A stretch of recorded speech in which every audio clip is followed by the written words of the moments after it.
Welcome back to Technique Over Strength, a Jiu Jitsu podcast and resource for practitioners. I am Professor Josh Garcia, Professor Renny Gonzalez, Student Michael Hibskin, and Freddie Pedrique. Welcome back, guys. This is episode 3 of the podcast. We are back this week with some fresh and new techniques for you guys.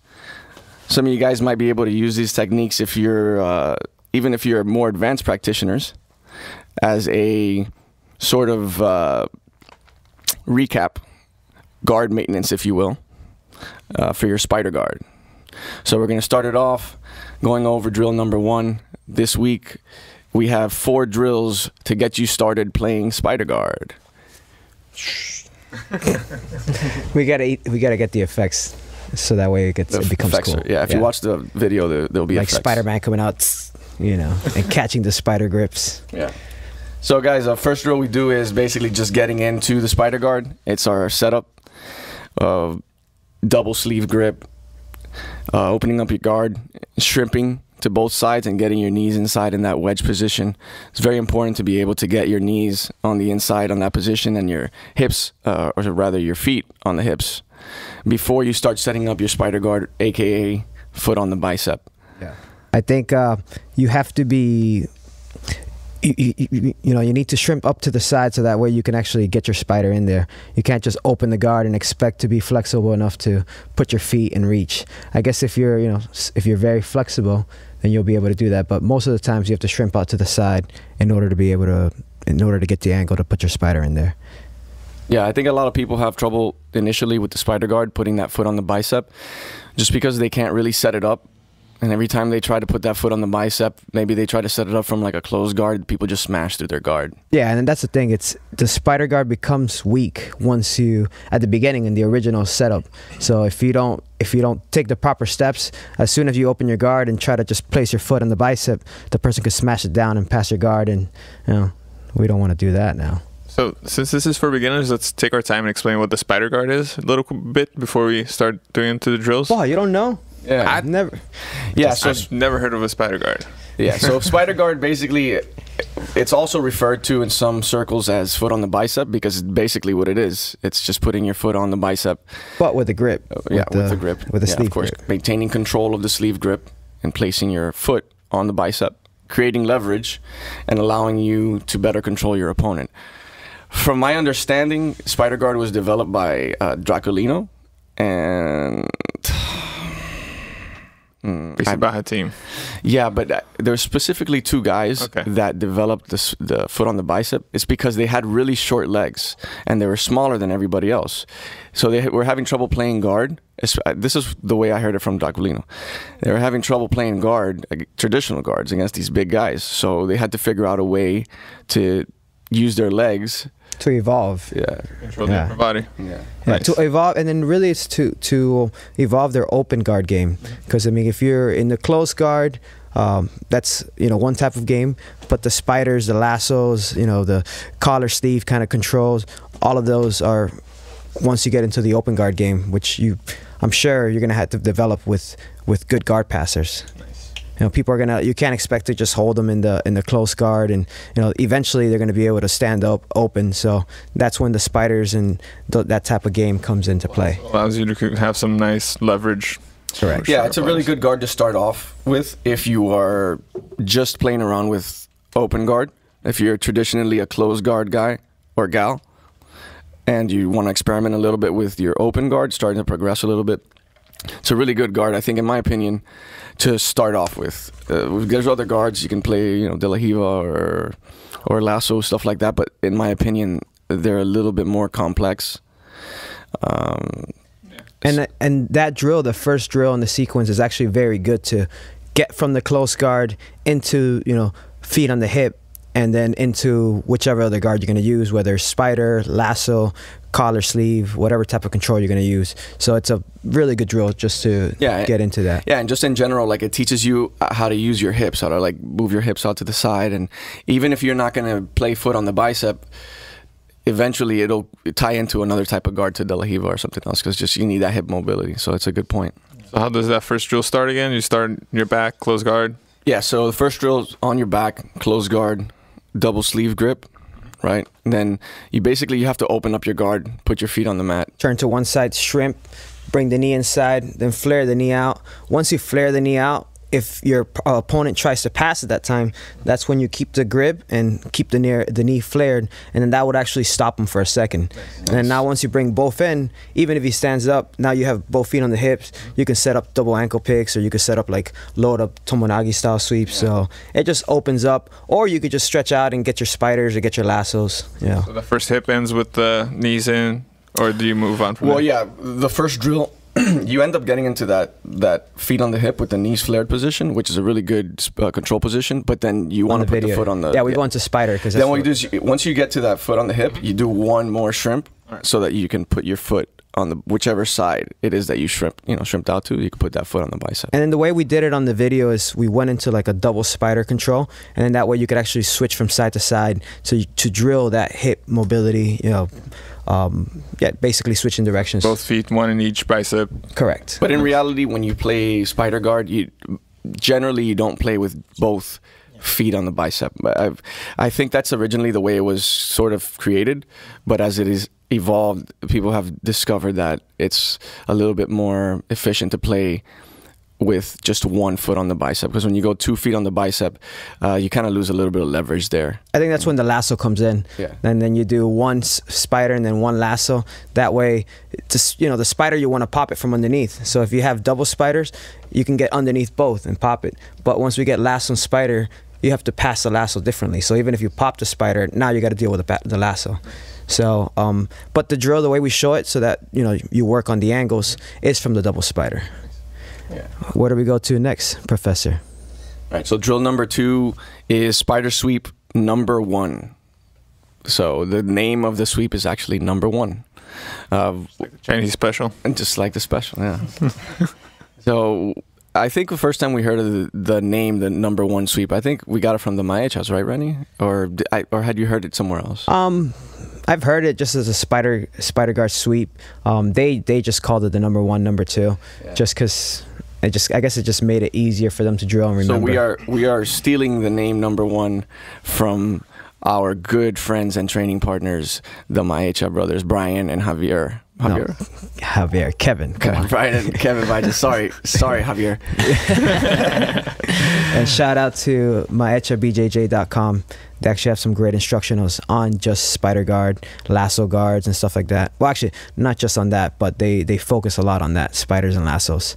So check them out. So yeah, so sweep number 1 is probably the sweep that you hit the most. We like to start off our drills with the most basic, but usually the most basic turn out to be the higher percentage sweeps from most of these guards. So sweep number 1 is taking the opponent with that single foot on the bicep, releasing one of the opposite legs, right? So that you have one foot on the bicep, and then you need to retract your knee up towards your chest. And what that does is it allows you to sort of load your hips up, so that when you kick back down, you're able to generate some momentum. Pendulum down. Yeah, when you kick down and pendulum, you're able to create that momentum and to get your hip over to the other side and give you the leverage to finish the sweep on your opponent's weak side. Correct. So the way we like to drill it is kind of like what we did in week 1 with the butterfly guards drills, where we do it on the count of 3. So we like to go 1, 2, and then on 3 you finish the sweep. We find that that's a little bit more effective in kind of playing out a more realistic approach to the situation. And drilling it too, and drilling that entry, so like helping you teach or helping your body adjust to that angle switch in order to really build the momentum for it. In judo, they would do that a lot. They would practice 9 entries, and then on the 10th take you down. Why? Because the most important part of the move is typically the entry. So yeah, that's one part of jiu-jitsu that I think needs to be addressed and sort of played around with. The traditional drilling styles, I'm not saying they don't work, but I think it needs to be reevaluated, and some of like the judo aspect of drilling, I think, needs to be implement it into jiu-jitsu. That's what we try to do. Yeah, I think the time too. If you look at it, I see it a lot with the kids. When you tell them to do a move, and then they'll do the move, and then it takes them a few seconds to like reset and go back. And then when you teach it this way, when they're actually doing the practicing the entry a few times, then at least they get a few reps. And like adults can be like that too. Sometimes you get guys that have like, you know, blue belt-itis, and they'll do the move 2 times and they're like, all right, I know it. You know, so I think that for that particular reason, it helps out. Just I hate getting that training partner, honestly. That guy does it, and then like when he gets his time, he sits down, fixes his belt. Just like, man, I just want to drill. It's my turn now, man. Just get ready, bro.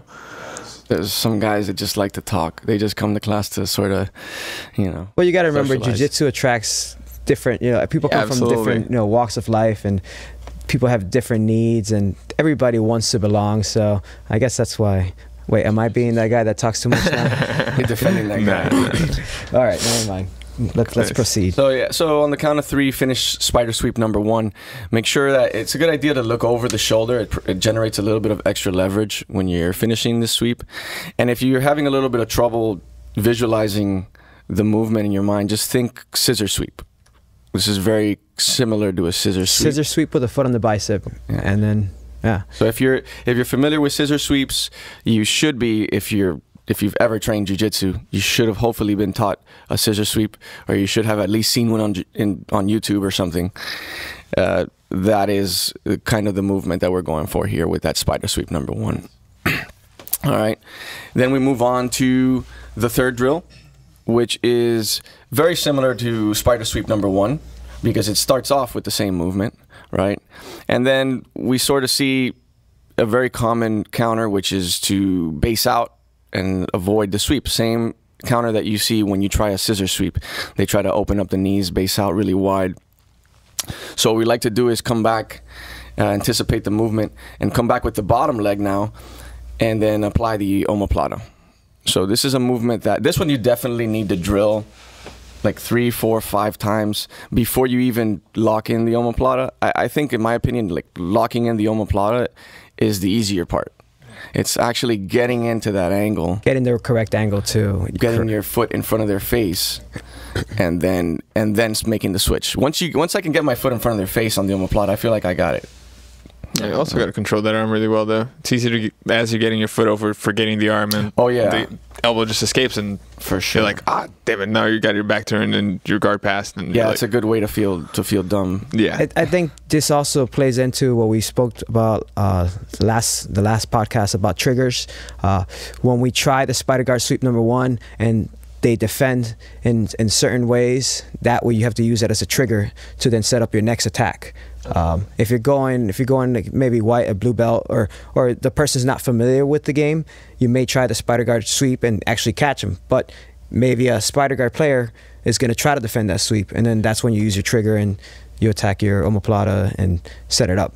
I think that drill of actually getting the angle, that's the hardest part. Once you get better at pushing the arm, putting the arm in the pocket, and then actually bringing the leg over, then you know you're gonna have a higher percentage chance to finish that submission. Sure. And it goes back to what we were talking about in the last podcast, where you have to have chains. Right. You can't just have a singular attack when it comes to in jiu-jitsu. You can't be a one-trick pony. Doesn't exist, yeah. A one-trick horse. Or like one of our students say, a one-trick horse. So you got a chain attack, guys. You got to be able to have in your arsenal the next move. Yeah. And that's what jiu-jitsu is. I believe, I forgot what podcast it was I heard it on, where the best explanation that I've ever heard of jiu-jitsu, I think it was somebody that said that Helson, it was from Helson Gracie. Not John Danaher? It wasn't John Danaher. Why ignore 50% of the human body? No, that's not it. But the best definition I've heard of jiu-jitsu is, you do this, I do that, forever. Action, reaction. That's it. That's jiu-jitsu, right? So there's always a reaction. There's always a counter to everything. That's why the game is always funner with like a responding opponent. You know, if you're gonna roll with someone and the guy's just gonna stay stiff the whole time and not move, that's not such, you know, it's not such a fun roll. Yeah. But when you're reacting and moving around and countering, that's when, you know, that's why I like if you're doing some flow rolling sometimes before, you know, to warm up, that's when you really see like the beauty of jiu-jitsu and like you can't, in my opinion, you actually learn more because you actually slow down a little bit and see, all right, I have these opportunities here and there. Absolutely. I love warming up with flow rolls. Yeah. These are the best. And moving on, you good, Fred? I'm chilling, bro. Sorry. I was just, I got a little OCD there. Make sure you look pretty. Yeah. So moving on to drill number 4, final drill this week, but definitely not least, is the failed number 1 into the triangle. So as we all know, when you have an omoplata right around the corner, there's always a triangle. So that's the beauty of jiu-jitsu. I think that's like the chocolate and vanilla thing, you know. Who likes, some people like chocolate, some others like vanilla. It's like triangles, omoplatas is like of that. Course. No, chocolate, bro. Always vanilla, bro. Vanilla, right? No, Yeah. chocolate, dude. Come on, we Freddie. can all Back agree. me up, Freddie. If I say chocolate and it's 50-50, I gotta say vanilla just to break the ice. Sorry, 3-1. Let's just. Well, see, Get when outta you here when right you now. try the spider guard sweep, sometimes, and it's also sometimes based on their reaction. Sometimes they turn a little bit away, and then the omoplata is a better option. Sometimes they base with their hand to stop, and then like the triangle is a better option. But wherever you have one, the other one's not too far away. So it's just the next one in the sequence. All right, guys. So drill this one the same way as spider sweep number 1 and the omoplata. 3 entries, and then shoot that triangle up high. On the third one, make sure you close it all up. And pull the hand too. Make sure that hand that you have with the sleeve, you want to pull that in to actually get the angle, and you know, you just want to make sure that you pull them in really tight. That way you can lock it in correctly. That's a really good one for the lanky guys. Just throw those big legs up there, those long legs, and lock that up. Yeah, cool. All right, guys. So that's going to conclude the drills portion of the podcast and our discussion about the drills. Make sure you guys check them out on our YouTube channel. We have a condensed version of the drills on a separate video, and then we also put them in here in the screen while we talk. We sort of transition into the drills. So if you watch the podcast on YouTube, you can also see them that way. Or you could just listen to the podcast audio alone. And where's that, Mike? It is on iTunes. It's on Google Play. It's on Stitcher. You can go on our website, techniqueoverstrength.simplecast.fm. We have all the subscribe links over there. Just go over there. They have the YouTube link up. All our episodes are going to be over there.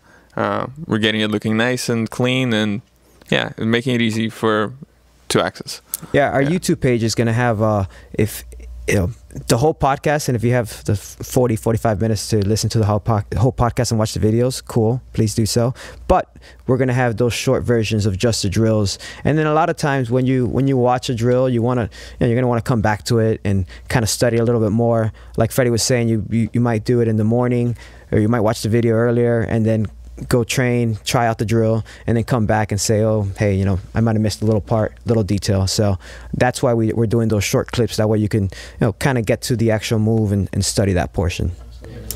So. And don't forget, guys, you can also send us emails and you can comment on the videos. If you guys have questions, or if you want additional drills, or if you have requests for certain drills that you want to see, we're definitely open to checking that out and maybe fulfilling some requests and answering some of your questions. Review us, like us, do everything. Yeah, if you could subscribe too, that'd be great. We also have a Facebook page. Yeah. What's our Facebook page? It's a Technique Over Strength. Yeah, man. Easy, guys. It's all there for you. Yeah, we have a Facebook page, guys. There it is. Facebook. Okay.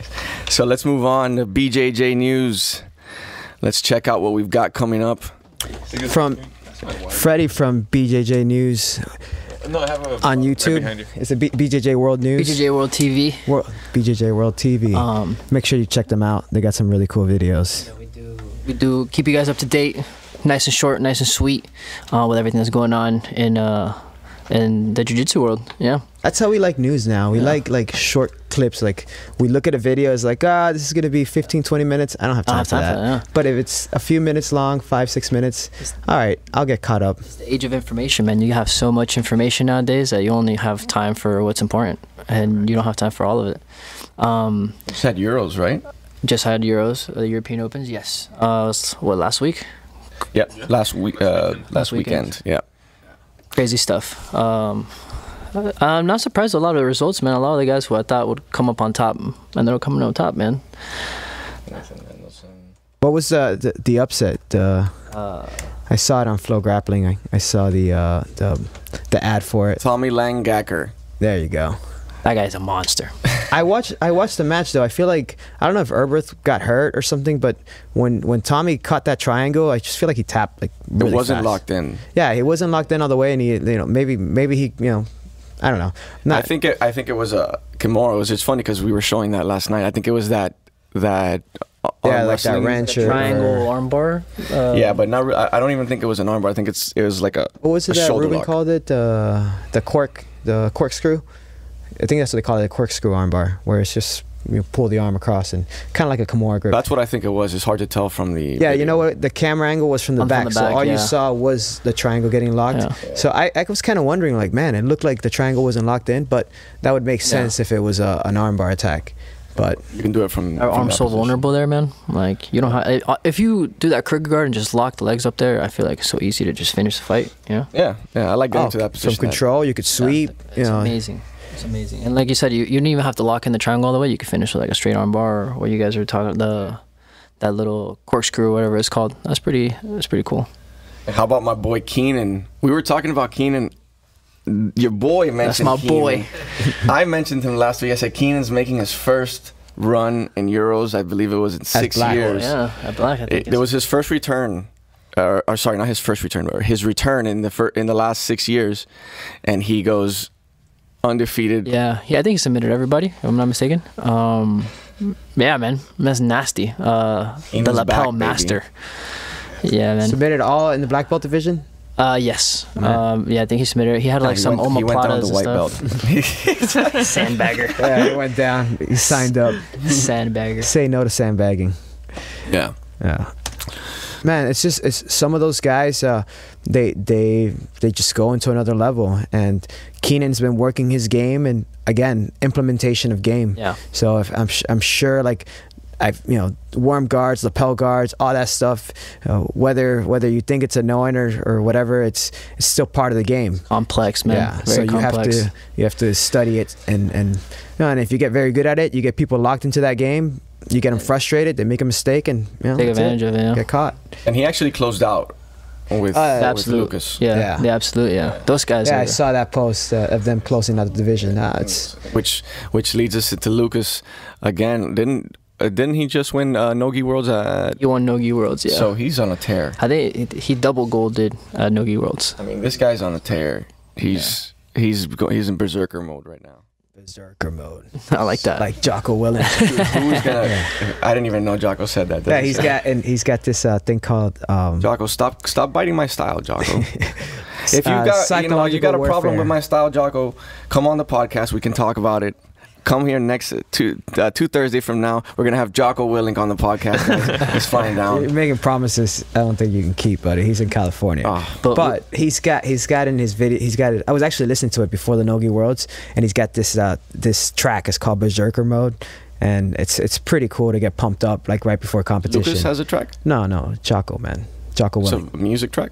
It's like it's not a music track, but it's like a audio book, but divided into like small tracks, like music tracks. So like he's got audiobook mixtape. Yeah, it's kind of like Nice, bro. audio. It's kind of cool because it's we like short. Is it free? If you got Spotify, it's actually free. For real? Yeah, I actually bought it. It's like it's the discipline equals freedom. Like actually no, it wasn't that one. It was like something where I forgot what it was called, but it's an audio version of one of his books, and it's got little clips To get you amped? Yeah, to get you amped up. Really? Yeah, it's kind of. I cool. like that. How come you never told me about that? I don't know. You don't tell me anything anymore, man. We don't talk anymore. I don't even know you. I see you every day, but we don't talk. Yeah. I want to get you guys. Maybe that was my trick, to. I want to get you guys' opinion on something. It's a little off topic. No, not really, but I know what you're gonna talk about. Psychological warfare. I was That's what it's listening to called. that podcast yesterday. Go yes, ahead. the Ben Askren podcast with Joe Rogan, where a good podcast if you want to listen to it all the way through. Really good. What I want to touch on is what he says about drilling, how drilling wrestling drilling compared to jiu-jitsu drilling is like night and day. That, you know, what we were talking about, like you drill a couple moves and you know, you just roll for the rest of the class or whatever. And Ben goes to say, like, it drives him insane that you know, in wrestling it's a lot different. They do more, I guess, like positional training. How do you guys feel about that? I mean, positional training, sorry, but positional training I feel is very important. Yeah. I think you should work from say your back taken or side control or mount, you know, to escape, to have to work. So I mean, I definitely see great, at least I've seen great benefits in my game from doing positional training. Yeah. So I think it's important. Kid Dale's all about that positional training stuff. Yeah. He's a big believer. I don't think he's a believer in not drilling at all, but I think he's a big proponent of doing most of your drilling from situational sparring, in like this sort of situational sparring type deal. I heard the podcast. I listened to the whole thing. It was a really good podcast. Got a lot of insight from Ben Askren, and he's actually one of my favorite MMA fighters. The man, dude. Even though people complained that the dude was boring and whatever, but it was crazy control. Hey man, if you could take the fight to the ground and dictate it, why not, man? It's like Damian Maia from the front. No. Yeah, like you don't get out. Yeah, and in my opinion, he is probably top 10 MMA fighters of all time. Yeah, he's undefeated in professional MMA. Dude never got his credit. 18 wins, 0 losses. Yeah, but all of those wins, he might have gotten punched one time. Yeah. Wow. I think I've only seen one picture of him with like a black eye, just like one. Yeah. Hey man, I mean that's the fight game. If I can control the fight, and that's, I feel like wrestlers are really good at you know, if they could take the fight to the ground, they're gonna take it. I don't care how good you're at striking. All they gotta do is really take one. If they could take one hit and just clinch you up and take you down, that's it. It's the Bellator this weekend. There was Michael Chandler versus that kid Yamauchi that I was telling you about, Crazy Jiu-Jitsu. No. But Chandler's crazy strong wrestler. Just took him down, and Yamauchi was like trying to shift his hips left and right, and was like trying to like got hit a bunch of times. It's different when in, but man, there's nothing. Yeah, the ground and pound is nothing he could do. Changes the game. And typically with wrestling is you just control, you dictate where the fight goes. Yeah. So if you have really good jiu-jitsu and like really good Muay Thai, but you don't have any wrestling, then you know you can't really control if you're going against a wrestler. If you're better striking than him, he's gonna want to take you down and then grapple you there. Yeah, absolutely. So it's about that balance of MMA, and you know. And the funny thing is that actually they were talking about that yesterday on the podcast. I think it was Askren was saying how the guard is dead in MMA. There's no such thing as closed guard. Like, it's not effective anymore. Because of the ground and pound? Yeah. He says that you can't. He says, you know, and it's kind of true. How many finishes do you see in MMA from the bottom closed guard? Well, it's the game has evolved. It's different now. Yeah, there's maybe one or two guys that are highly efficient in the closed guard that can legitimately finish you, and then the rest of the pack is just holding on, trying stuff. But how effective is that? Maybe some 10th Planet guys will come back crying. Well, I mean, that's the whole idea behind 10th Planet. That's what like Eddie was trying to go when he you know started working a lot of the rubber guard and stuff like that. It's to control your opponent. Yeah. That way they can't strike you. Yeah. Keep their posture broken, and then from there on set up your sweeps, omoplatas, you know, submissions and stuff. Absolutely. But before we go away from that, I mean, jiu-jitsu is really like one of the only martial arts where you spar on a daily basis. Yeah. You know, a lot of other martial arts you don't spar every day. You, like boxing, kickboxing, you spar twice, maybe tops 3 times a day. So because jiu-jitsu is on the ground, and there's a lot less like impact on the body and stuff like that, I think that's why we can do it so much. Now, should you have some days that you spar more? Yes. Some days that you like only drill? Yes. You know, like there's nothing, in my opinion, your game's going to evolve no matter what.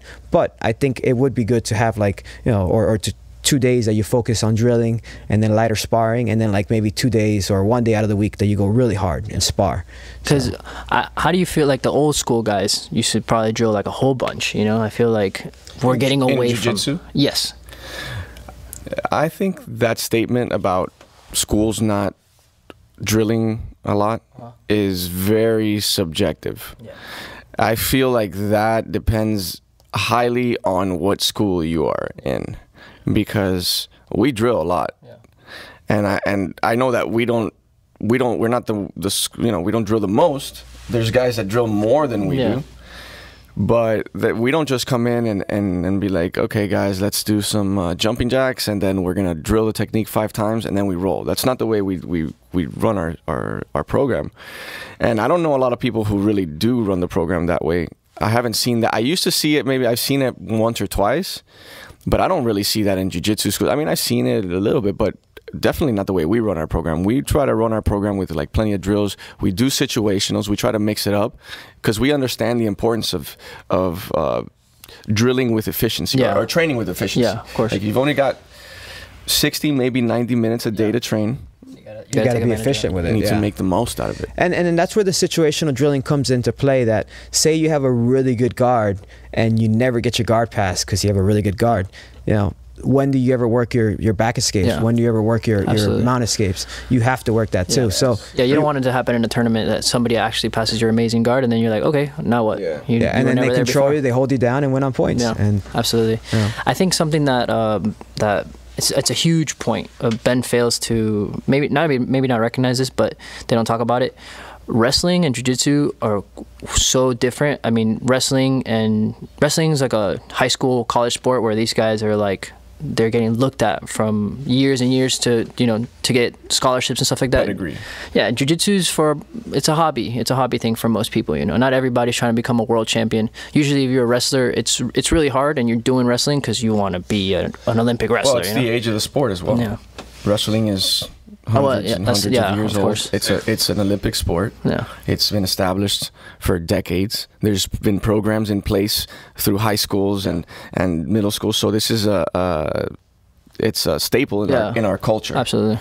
So therefore, of course, the programs are going to be better developed. And even Ben was talking about how there's like these wrestling facilities in the Midwest, where it's like the best of the best of the best wrestlers go. They're recruited. They all go and train there, and it's only the best of the best of the best of the best. These guys are. What he said, it was like a room with like equivalent to like 40 high-level black belts in one room every day, just literally trying to kill each other. But I mean, just look at the big jiu-jitsu teams. The Danaher, that's why the Atos, and they don't train like the Monday, Tuesday night people train. That's true. It's like fight sports too. Fight sports has like the pro training where they get all the monsters and that's another thing. Jiu-jitsu has to be like also if you're trying to do it as a martial arts gym and everything, you want to attract everybody. Yeah. Like Gracie Baja for a while had a program like Jiu-Jitsu for All, and then they would have like their regular classes and then competition team classes, and then at those competition teams, that's where you want all your killers. Yeah. To train and do the hard drills. And then some of the other guys might want to come in here like maybe they're 20 pounds out of shape, or maybe they want to learn a little self-defense. Meet some new people. Yeah. So like you have to kind of learn how to cater to the individual. Yeah. So I mean, because the average Joe is going to want to roam, and that's what he wants to do. I feel like if jiu-jitsu was as hard as wrestling, not a lot of people would do it, just because it's not everybody's trying to be that. I'm not trying to go to a university to wrestle for a national championship. Some of these guys are just here because they want to lose weight and stuff like that. So and it's when it comes to the training and trying to attract different walks of life. That's what jiu-jitsu is about, man. That you can train hard, you can push yourself, but you don't have to kill yourself every training session. Absolutely. And so I mean I don't disagree with his comment about the importance of drilling and situational. I think it's all about balance. But of course, if you're competing, then you're gonna want to have those hard training sessions and stuff like that. Yeah, I think the only thing I took exception to from his comments were that he's kind of generalizing jiu-jitsu schools, and I don't think that that's necessarily true, especially when it comes to bigger schools like Atos and our competition schools. I don't think those guys are just talking about a technique and drilling it for 5 minutes and then rolling those. I think like we were saying earlier, he's been dominating jiu-jitsu guys, so I think he likes jiu-jitsu a lot, so I think he's coming from a nice place. I think he's like, I really want to see, and you mentioned like you don't see submissions anymore, so he was like, we need to drill differently and figure out how to make it effective again. Absolutely, I agree with you 100% there. I don't think he meant to do it like, I don't think he was shitting on jiu-jitsu. Yeah, no, man. No, he seems like a doesn't work. Guy. No, actually, he says he's a jiu-jitsu black belt, but exactly. Self-proclaimed. Yeah. So he wasn't promoted. to my knowledge, up to brown. I'm not sure if it was promoted anybody, but I know from brown to black, he gave it to him. Oh, okay. So at least he's a brown belt, we know, and self-promoted black. I'm sure that if he came into the gym today, we would have a little bit of trouble with him. I mean, sometimes, man, it sucks. Like politics, you're what if your instructor was here and then he moves back to Brazil or something like that, and now you get stuck at brown belt. So I mean, but it doesn't mean that you can't continue to get better. You know, even with your students or with training partners. Yeah, that guy would give a hard time to anybody. It doesn't matter how long you've been training. You know, he'll give a hard time to whoever. Yeah. So what else do we got coming up Friday? Man, I was watching that clip of Herbert Santos and Tommy Langanker. That was like such a cool transition when he's using the worm and then he's trying to like bolo him. Then he comes up for like a leg drag. Herbert, you know, pushes up the face with his foot a little bit. He pushed off. He like kicked him. You know, like I mean, he's whatever. It's competition. He's trying to get out, but just such a great setup, man. Like see, the main point is that he was trying to link up a whole bunch of different things. Of course. Up, you know, with a triangle finish there at the end. That's the only way you're going to get a guy like Herbert. Yeah. You can't. You're going to have to make him defend five or six attacks. Yeah. And tire him out a little bit, because that first attack, even if it's the perfect triangle, the perfect armbar, he is going to Herbert out of it. He's going to see it.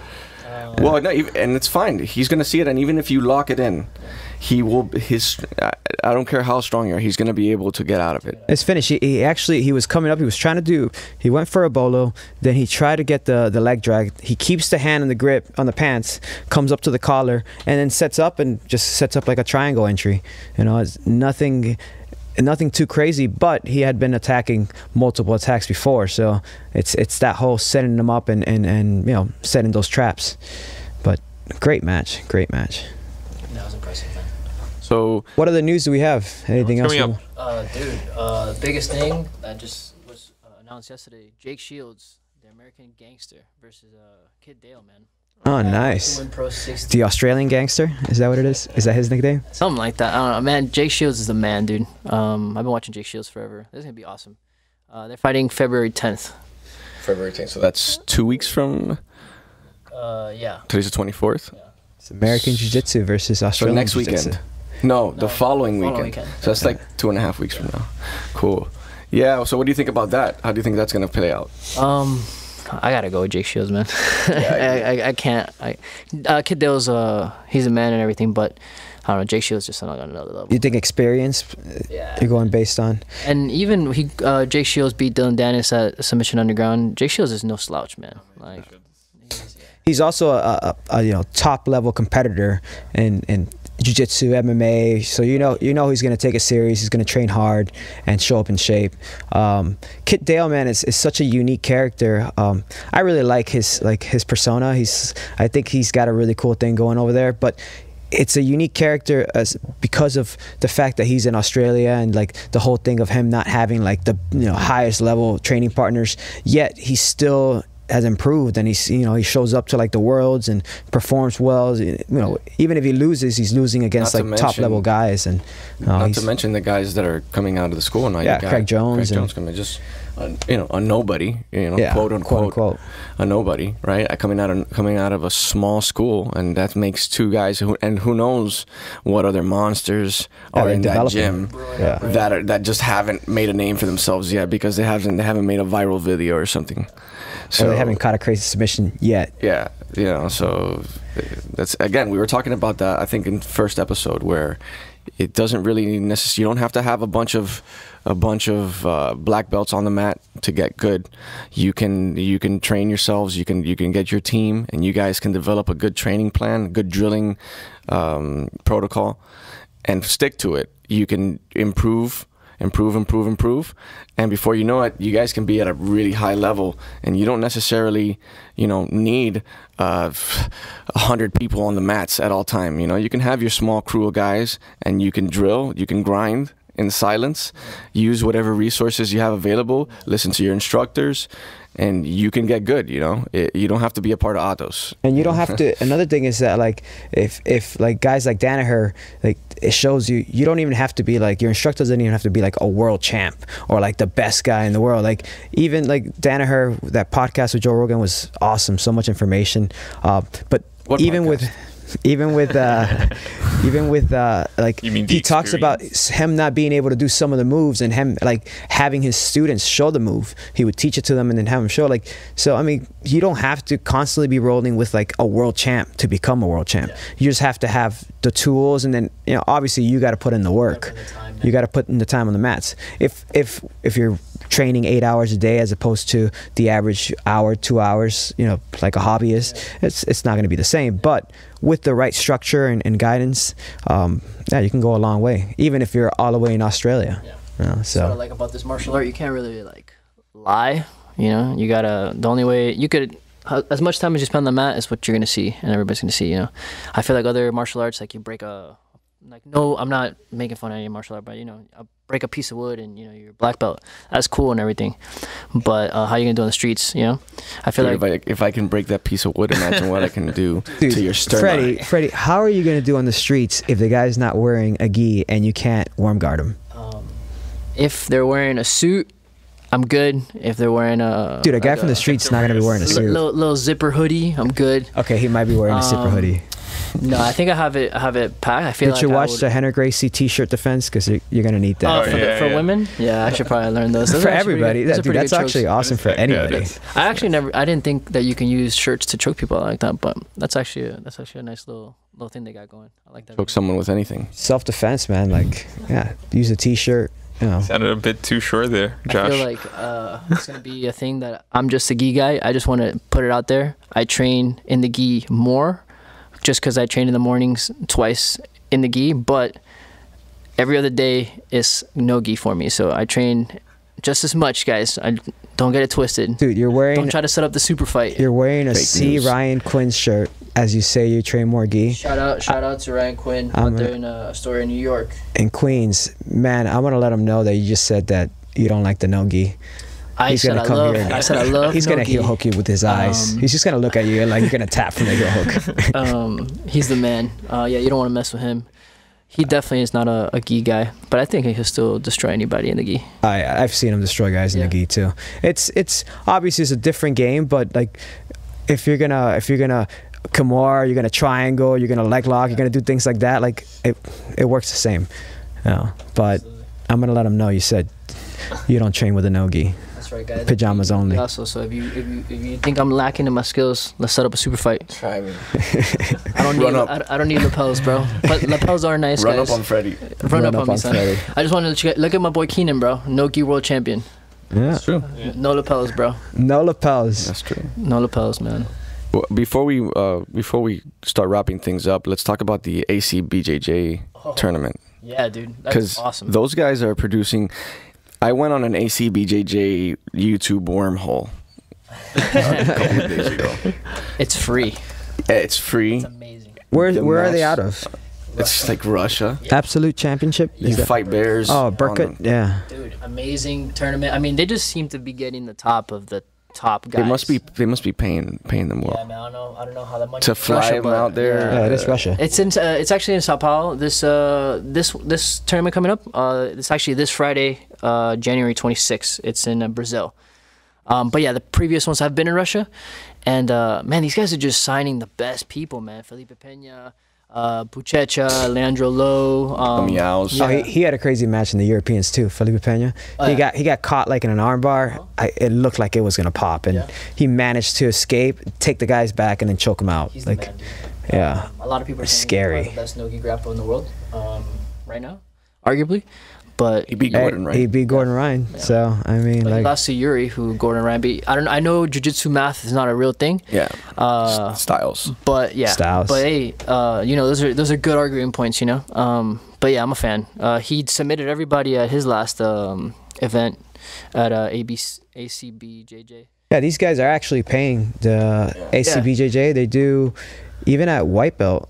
if you Well, get that's like their tournament, right? They have like a little open. and then absolute black belt first place $1,400, brown belts $1,000, you know, second place Yeah, no, $1,200. That's kind of cool. These are super fights Yeah, that they're doing. what I like about the promotion is that they're taking more like a UFC base. So they're like, it's like they have a roster, you know, and you're like a light heavyweight, you gotta win a couple matches before you get that title shot, you know. Which is pretty It's cool for the game. individual matches too, right? So it's Yeah. not like a tournament base. It's like a, a, so it's a season. Yeah. So they have like different cards, and like you have a #1 contender, and that #1 contender's fighting for the title. You know, and then you're working your way up. Got it. So. Because the last one I saw, it was a no-gi one, and I saw. that's number 9. Yeah. Felipe Peña, he submitted everybody on his way to. No, they were. I think they were lightweights. That tournament Oh, was. man, look at that, Felipe Peña, there Ezekiel. was. I don't know the weights. That's It was the Meows. The Meows were in that. I think he the one that Augusto Mendes won. Yes. Yeah.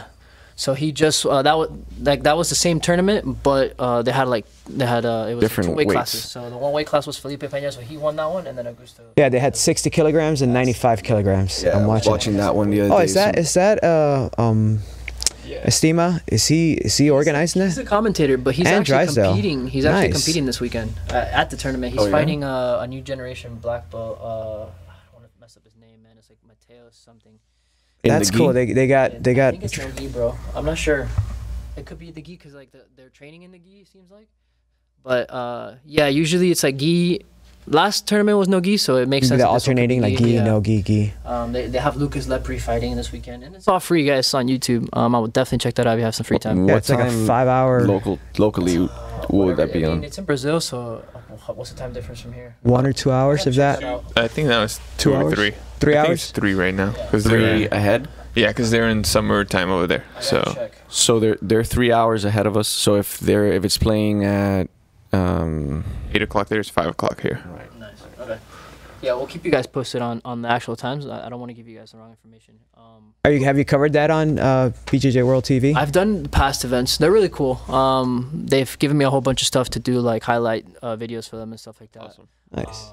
Especially if they're like if they're showing their whole tournament or like the show on YouTube, I'm sure that. No, they're super cool, and that's awesome that they're doing it for free. Because I mean, it beats having to pay Flo or whatever. And I mean, no disrespect to Flo, they do a great job. But it's nice to have a nice little free tournament like that, especially with the names, man. That's like. and it's a legit tournament. Yeah, that's like a world's tournament right there. The production is It's nice, man. very nice. The stages are set up really nice.